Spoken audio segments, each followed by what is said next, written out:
I was a young man of about 25 when we fought the Pukehinahina. And that year many of our people had gone to assist the Waikato natives. We were waiting to be attacked by the imperial troops at Te Tiki o Te Ihingarangi when news came that soldiers had been landed at Te Papa Tauranga. So we hurried back across country to defend our own homes. Our leaders drew up a code of regulations for the conduct of the fighting. It was resolved that barbarous customs should not be practiced by us, that the wounded should be spared and the dead should not be mutilated, that we should not harm unarmed persons. In short, to fight fairly and squarely on the same lines as the Pākehā.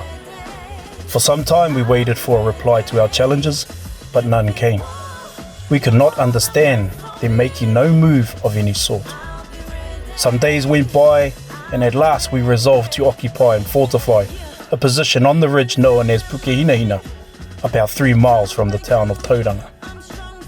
This place was called Gate Pa by the Europeans, because a ditch and bank had been made across the narrow ridge connecting the two arms of Tauranga Harbour, Taiaho and Waimapu.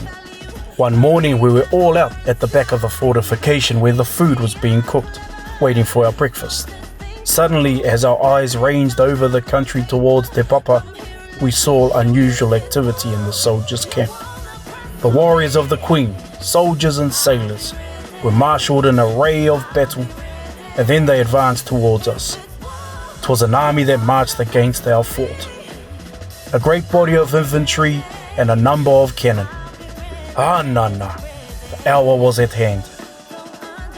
Grandly did they march, strode they towards us as one man, with measured resounding footsteps and their great guns rumbling along. The British assault on the Pa was delivered about 4 o'clock in the afternoon. The storming party, all about 300 men, rushed gallantly to the attack. Then we loosed our fire on them when they got well within range. Still, they charged on, with bayonets fixed and swords waving, cheering as they came. Through and over the breach walls they rushed. They entered the ruins of the larger Pa. Most of it was in their possession. But all at once the tide of war was changed. Up leaped our men from the rifle pits as if vomited from the bowels of the earth, and together with those who had been forced back by the 68th Regiment in the rear, began a deadly hand-to-hand fight with the storming party. The defenders of the smaller Pa held their position and raked the attackers with a heavy fire. Men fell thick and fast. Skulls were cloven.